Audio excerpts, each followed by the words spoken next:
glad to have on the phone with us Scott Kammerer, the president of SoDel Concepts. Good morning, Scott. How are you? Good morning, Jeff. Thanks for having me. I appreciate it. Oh, you're very welcome. Glad to have you on. And what a great thing you're doing with your SoDel Concepts tomorrow, donating 100% of the proceeds back to BB Healthcare's COVID-19 Relief Fund. How'd you come up with this idea?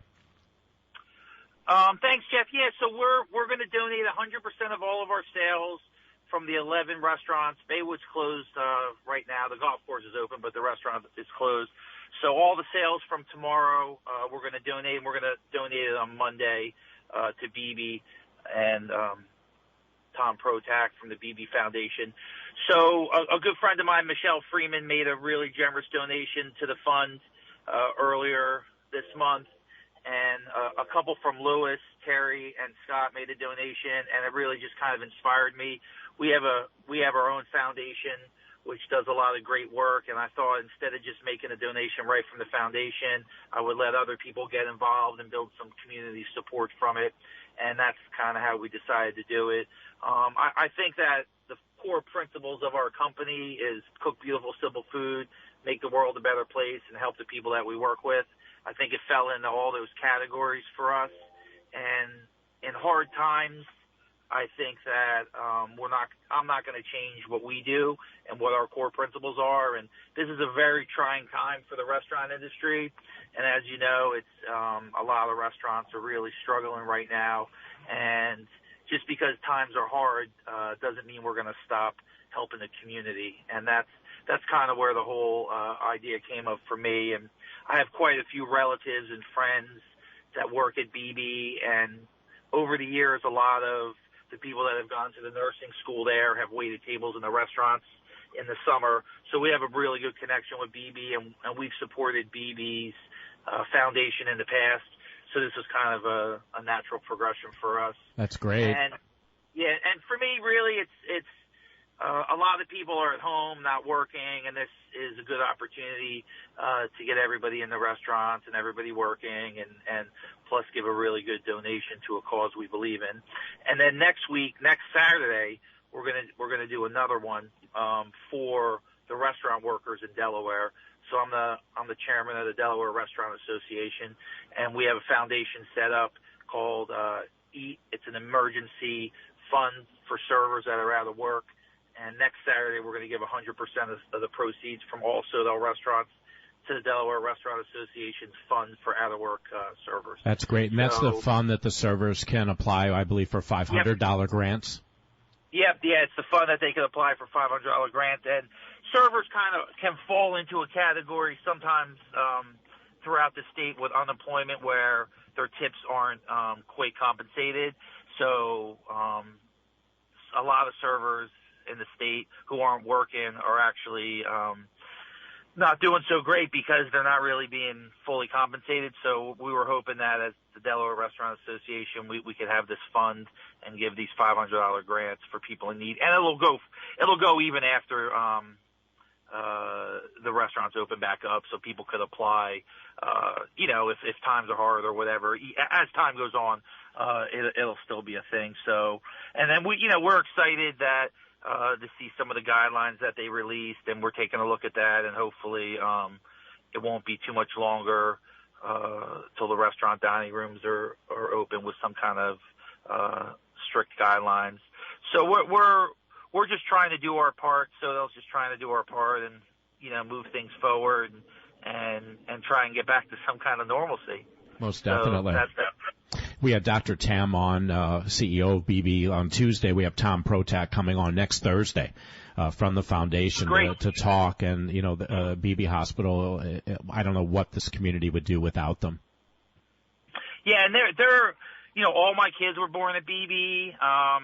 Whenever I do something stupid and have to go to the ER, it's at BB. So I think I think all of us are really indebted to BB, and to be honest, I really didn't know at what level until some type of pandemic happens, and then you realize how important BB really is to the whole community. That's very true. And so So for us and for me, it's just it's a good opportunity to say thank you to a group of people that have been really good to me. And my sister-in-law works there, and a lot of my friends work there, and it's a great organization. I'm happy that Dr. Tam is here. He seems like a really high energy, down to earth, definitely smart guy. Yes. Yeah. So I'm definitely feeling good about that situation. And we have a lot of restaurants on the other side of the bridge,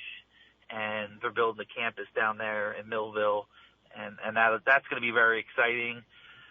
Hopefully for people that live in Bethany and Frankfurt and Ocean View and those places. So the expansion and then what they're doing on 24 is incredible.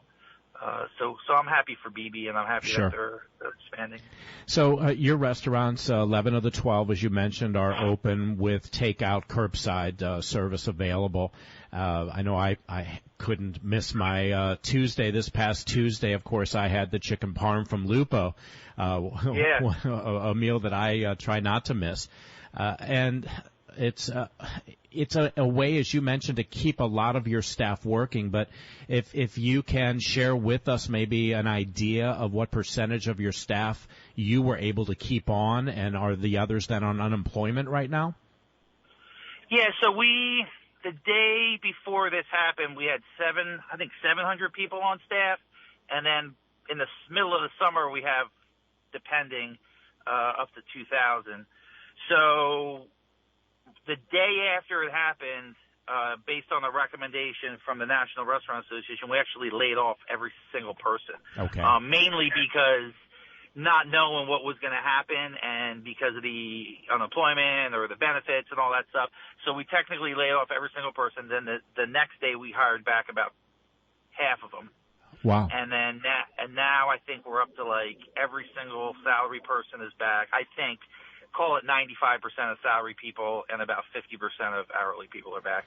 So we're close. We're not very far off. And that's incredible. I just thought for me, I've been in this business a long time, and the founder of our company had principles on which he ran things, and I just thought, it's not really. Let's worry about public health and people first, and then I'll worry about the bottom line later. Sure, that's great.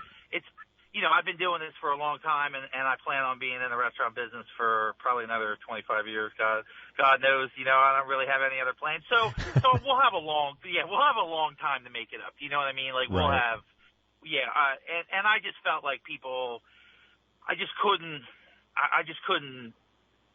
not do as much as I possibly could, and so that's kind of where I'm at with it, and I think that the way we did it, a lot of people are grateful because we've actually gotten a lot done. We're remodeling 4 of the restaurants right now. We're redoing Matt's Fish Camp in Lewis's patio. We're redoing Fish On's patio. I think we're redoing Catch and one more. Northeast.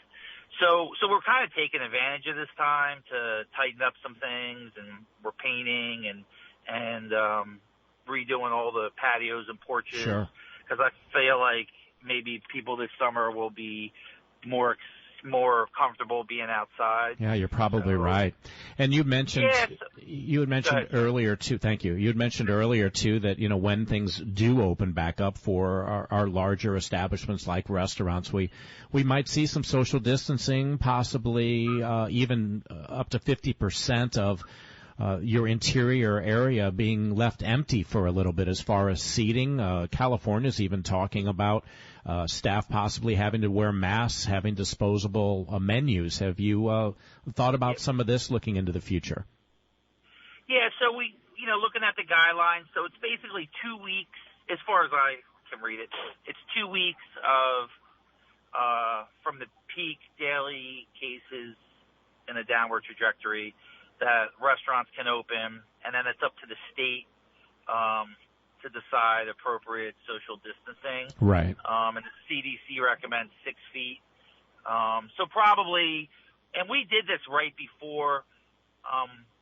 So basically, the state of Delaware, I think, did a really good job. They actually tiered us down.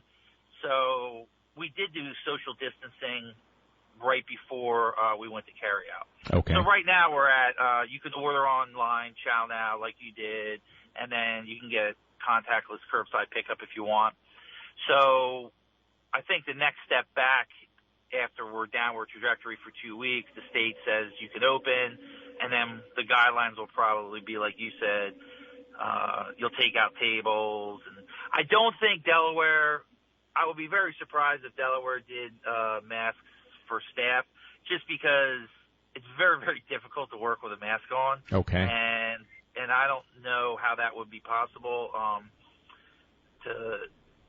in the kitchens and sure, running around the dining room. I wouldn't be surprised if California strikes that piece of the legislation. I know that the National Restaurant Association is not supporting the employees wearing it. Okay.